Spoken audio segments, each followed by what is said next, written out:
je reprends sur le fait que nous allons trouver notre place dans le corps de Christ. Et voyez-vous, en tant que chrétiens, nous ne sommes plus jamais des individus isolés. C'est très important de le savoir. Nous sommes mis en relation avec nos frères et sœurs en Christ, et cette famille de Christ, je crois qu'il faut vraiment réaliser l'importance de la vivre. C'est cette relation qui est l'une des façons par lesquelles notre acceptation s'applique à notre quotidien. Voyez-vous, on a vu combien c'est important de se savoir accepter, de s'accepter soi-même, de faire ce chemin de guérison, de délivrance. Pour la plupart d'entre nous, il a fallu faire un chemin.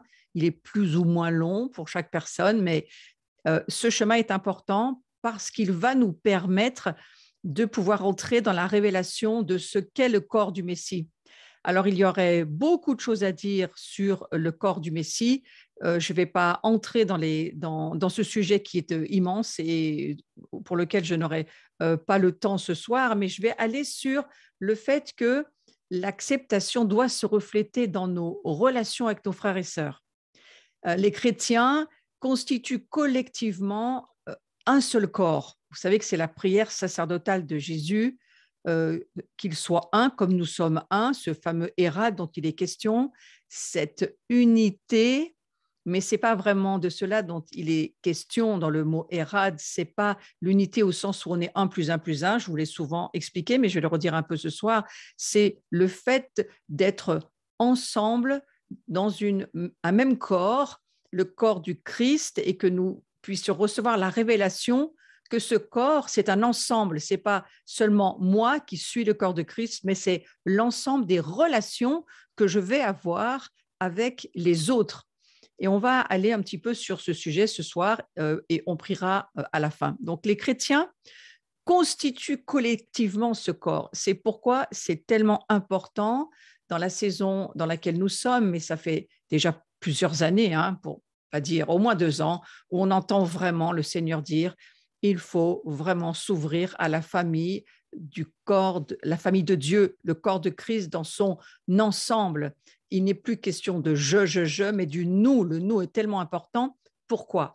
Parce que dans les temps que nous allons traverser, que nous traversons déjà, il va falloir que nous puissions nous rendre compte de l'importance de ce nous, de cette collectivité que nous sommes, on va dire de ce corps identitaire collectif. C'est représenté par les nations, c'est aussi représenté par, on va dire, un corps de personnes dans une œuvre locale, par exemple. Ça va devenir un corps local qui va représenter une partie du corps universel de Jésus-Christ. Chaque personne représente un membre de ce corps et la Bible en parle assez souvent. En tant que chrétiens, nous ne sommes donc, comme je l'ai dit, plus jamais isolés et il faut se mettre en relation avec nos frères et sœurs chrétiens. C'est à nous d'aller chercher cette relation. Et ce cours, la gloire de la croix, je crois que c'est la porte qui nous est ouverte simplement parce que Christ nous l'a ouverte. Sans lui, ça aurait été impossible de pouvoir non seulement nous approcher de Dieu, non seulement rentrer dans le royaume de Dieu, c'était impossible sans Jésus, il est vraiment cette porte par laquelle nous entrons dans la présence de Dieu, nous nous approchons du sanctuaire de Dieu et c'est au travers de ce chemin que nous le faisons qui s'appelle donc Jésus. Et alors cette acceptation les uns des autres est vraiment importante. Nous avons tous besoin les uns des autres. Il n'est personne qui puisse dire à ses frères chrétiens, je n'ai pas besoin de toi.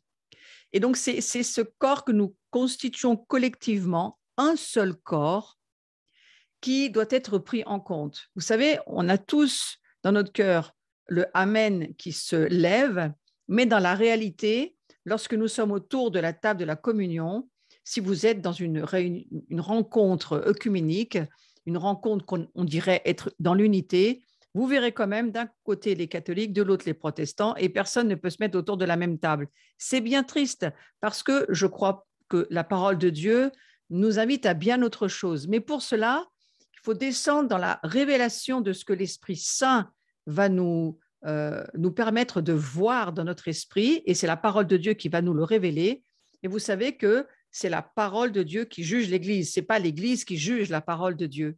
Et à partir de là, si la parole de Dieu juge ce que nous vivons en Église, alors nous verrons petit à petit les rituels, les traditions, certaines choses tomber pour arriver à l'essentiel. Et l'essentiel, eh bien, nous sommes un seul corps, un seul baptême, une seule Église. C'est ce que dit l'Écriture. Alors, c'est tellement important aujourd'hui de trouver notre place et de nous laisser nous-mêmes faire un trajet pour accepter l'autre comme il est. Ouais. Donc, il a créé, le Seigneur, le corps, de manière à ce que les membres soient interdépendants. Aucun d'entre eux ne peut fonctionner efficacement par lui-même.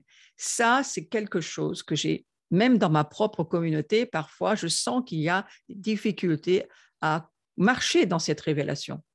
Je ne peux pas fonctionner sans toi, tu ne peux pas fonctionner sans moi. C'est impossible. Il faut trouver notre place qui va faire et permettre que je vais me sentir totalement accepté, utile, participant de ce à quoi Dieu me demande.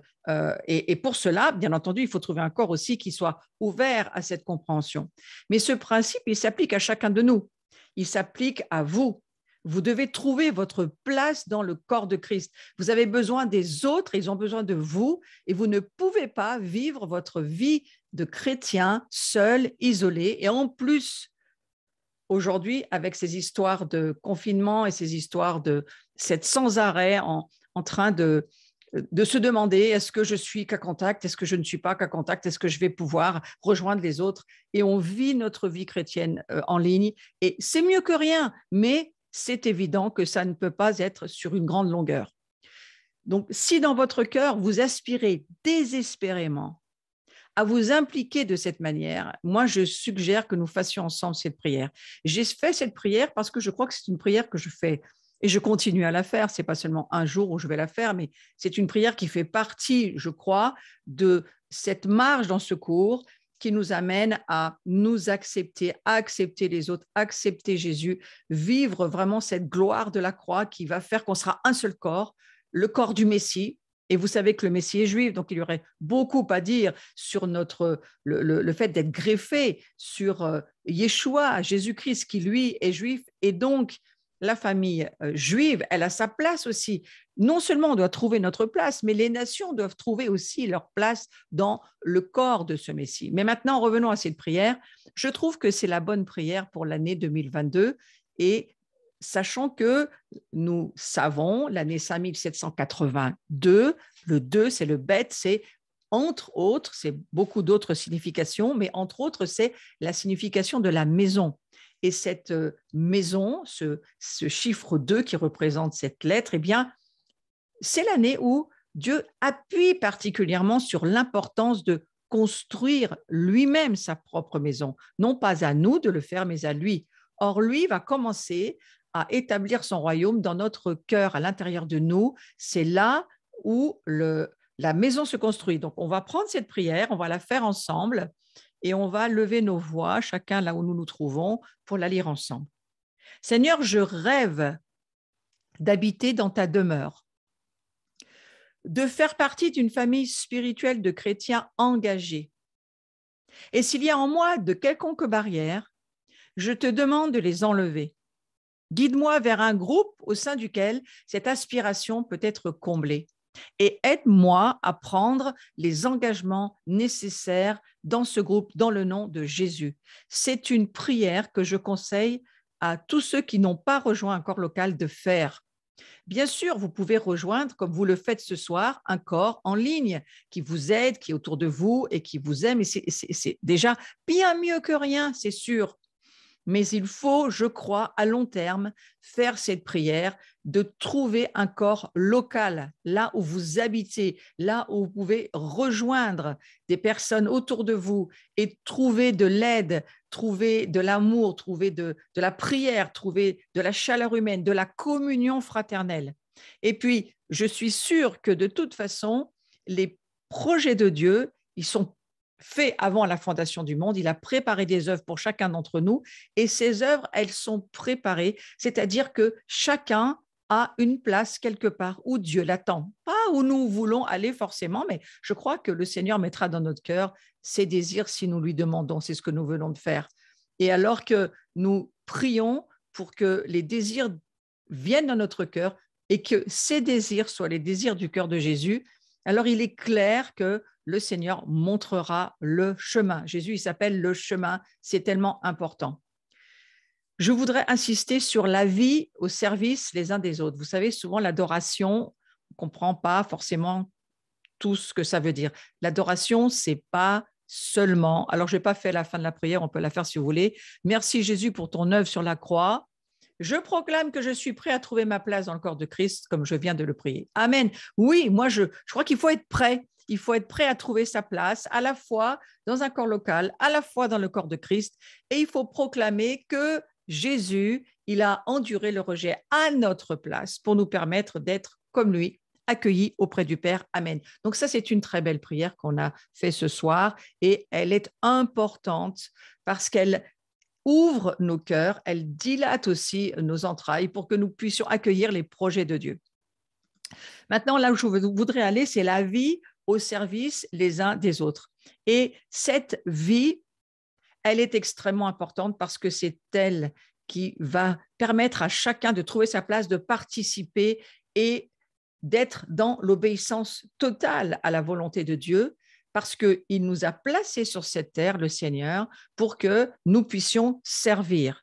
Et adorer, ça veut dire, entre autres, servir. Donc, lorsque nous servons nos frères, nos sœurs, une communauté, une œuvre, quel que soit l'endroit où on est appelé à fonctionner, à trouver notre place, à partir du moment où nous servons, quel que soit le service que nous faisons, alors nous sommes en train de faire avancer les affaires de Dieu et c'est important d'y penser.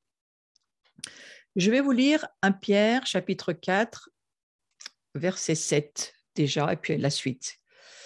Et juste pour nous rappeler ce que Pierre nous dit et pour lequel il nous avertit. La fin de toute chose est proche. Menez donc une vie équilibrée en faisant preuve de modération afin d'être disponible pour la prière. Avant tout, aimez-vous ardemment les uns les autres, car l'amour garde le silence sur un grand nombre de péchés. Je vais reprendre tous ces points, ne vous inquiétez pas. Je vous lis d'abord le passage. Exercez l'hospitalité les uns envers les autres sans vous plaindre. Chacun de vous a reçu de Dieu un don de la grâce particulier qu'il exerce au service des autres comme un bon gérant de la grâce infiniment variée de Dieu. Donc, celui qui parle, on vient de lire, que celui qui parle transmette les paroles de Dieu. Voilà, soyons disponibles et laissons, c'est le verset qui continue qui dit ceci, que celui qui parle transmette les paroles de Dieu. Que celui qui sert accomplisse sa tâche avec la force que Dieu nous donne. Je suis toujours dans 1 Pierre 4, versets 7 à 11. Agissez en toutes choses de manière à ce que la gloire en revienne à Dieu par Jésus-Christ, à qui appartient la gloire et la puissance pour l'éternité. Amen. Vous voyez, c'est une prière que nous a écrit Pierre et qui m'a propulsé dans ce cours parce que finalement, qu'est-ce que nous sommes en train de voir dans ce passage de 1 Pierre 4 ? Nous sommes en train de voir que pour partager la gloire, Pierre va demander quelque chose de très important que je viens de vous lire. Pour partager la gloire, Pierre va nous demander d'être disponible dans la prière. C'est ce que nous venons de voir. Par cela, notre vie a besoin d'être équilibrée en faisant preuve de modération. Chacun de nous pouvons réfléchir à cela et au fait que le Seigneur nous attend dans la prière. Pourquoi ? Parce que Dieu a besoin de notre disponibilité. Il nous attend. C'est lui qui nous attend. Notre vie a besoin d'être à disposition pour Dieu afin que nous puissions avoir une relation avec lui et une vraie communion. Ça, c'est une première chose. La deuxième chose, l'amour ardent que nous aurons les uns pour les autres fera silence sur les péchés. C'est extrêmement important. Pierre dit que l'amour ardent que nous aurons les uns pour les autres fera que nous n'aurons rien à dire sur les péchés des autres. Waouh, c'est une garde à notre bouche que de nous aimer. Voyez, vous pouvez mesurer, on va dire, la hauteur de l'amour que vous portez à quelqu'un sur ce que votre parole en dit. Hein? Et parfois, vous savez, il vaut mieux se taire. L'amour couvre un grand nombre de péchés. Eh bien, je crois que si la bouche se tait, c'est qu'elle est en amour avec une personne pour laquelle il vaut mieux se taire que de dire des choses qui ne sont pas positives parfois. Voilà. Donc, c'est important. Ça aussi, ça s'appelle partager la gloire de Dieu. Et puis, j'ai trouvé très intéressant dans ce passage, surtout quand on voit que Dieu donne des dons à chacun et puis qu'on mène nos dons à l'exercice, au service des autres, et qu'il est écrit exactement dans ce verset, dans ce passage, comme un bon gérant de la grâce infiniment variée de Dieu. Finalement, nous sommes les gérants de la grâce. Est-ce que nous en sommes conscients? Nous sommes les gérants. Ça ne vous rappelle pas quelque chose dans le livre de la Genèse? Lorsque Dieu va nous dire, eh bien, dominer, il va parler à Adam et Ève, et puis il va dire à Adam et Ève, eh bien maintenant, vous êtes créés, c'est bien, vous êtes deux, c'est mieux que si Adam était tout seul, il n'est pas bon que l'homme soit seul, voilà, on va lui mettre une compagne qui va avoir une autorité partagée et vous allez devenir les gérants, vous allez dominer sur toute chose. Eh bien, je crois que les gérants de la grâce, c'est exactement aussi là où ça va. Parlons de ce que cela signifie qu'être un gérant de la grâce. Ça signifie quoi? Ça signifie l'hospitalité parfois, d'ouvrir sa maison, les dons qui sont peut-être au service des autres pour un tas de choses. On a un tas de dons qu'on peut mettre au service. On a tous beaucoup de dons à offrir. Peut-être certains ont le don de la parole, un autre le don du dessin, un autre le don de l'écriture, un autre le don du chant, un autre le don de la révélation, un autre. Tous ces dons-là, il faut les mettre au service des autres. Et je crois que c'est cela que Dieu veut nous dire dans ce cours, lorsqu'il nous dit « Vous avez été créés pour partager ma gloire ». Ouais? Alors cette gloire-là, maintenant, ce n'est pas seulement pour nous, c'est pour l'offrir aux autres, servir les autres. Et en faisant cela, eh bien, nous plaisons au Seigneur. Alors, on va voir, bien entendu, qu'il y a des souffrances qui sont inévitables. Et ça aussi, c'est souvent le pourquoi on reste en retrait, on ne veut pas vraiment s'impliquer dans une communauté, une collectivité ou un corps local, quelque chose, c'est difficile. Mais voilà, on va lire aussi ce que Pierre en dit, parce que Pierre, je crois que lui aussi, il avait reçu et vécu un certain nombre de révélations qui nous fait partager et qui sont intéressantes. Lorsqu'il nous dit, mes chers amis, dans 1 Pierre chapitre 4, verset 12, ne soyez pas surpris d'avoir été plongés dans la fournaise de l'épreuve, comme s'il vous arrivait quelque chose d'anormal. Nous devons nous dire que l'épreuve est quelque chose de normal. Et je vous redis, allez écouter cette prédication que j'ai faite dimanche, je crois que c'est dimanche il y a 15 jours, sur l'épreuve, une bénédiction cachée. C'est tellement encourageant. Oui, le Seigneur nous laisse être plongés dans, on va dire, la fournaise de l'épreuve parce qu'il veut nous rendre plus forts, plus sûrs, il veut nous donner de l'assurance, il veut faire que nous soyons remplis d'assurance, pas de la nôtre, mais du fait que nous avons reçu la révélation de Christ en nous. Et si c'est Christ qui est en nous, alors nous avons de l'assurance. Et il nous dit un petit peu plus loin, verset 13-14, au contraire, réjouissez-vous, car vous participez aux souffrances de Christ, afin d'être remplis de joie quand il paraîtra dans toute sa gloire.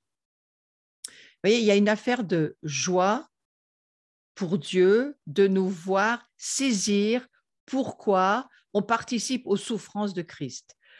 On participe aux souffrances de Christ lorsqu'il s'agit d'annoncer l'Évangile, d'amener le royaume de Dieu. Je ne vous parle pas des attaques de l'ennemi, là, il n'est pas question de ça. Il est question de ce que l'épreuve, finalement, elle va nous permettre, et je crois qu'elle nous permet de grandir, surtout en premier lieu. Et puis, le verset continue en disant « Si l'on vous insulte parce que vous appartenez à Christ, heureux êtes-vous, car l'Esprit glorieux, l'Esprit de Dieu repose sur vous. » Voyez-vous, il y a un grand lien entre la souffrance et la gloire. Et il y a quelque chose que Dieu essaye de nous dire lorsque nous traversons ces souffrances de Christ, lorsque nous sommes en souffrance parce que nous vivons une vie de chrétien et que nous tenons nos lignes, nous tenons nos engagements, nos convictions et que nous ne nous noyons pas dans le monde pour ne pas être vus, mais que nous affirmons qui nous sommes en Jésus-Christ. Et il y a toujours des souffrances à faire cela, mais nous sommes prévenus.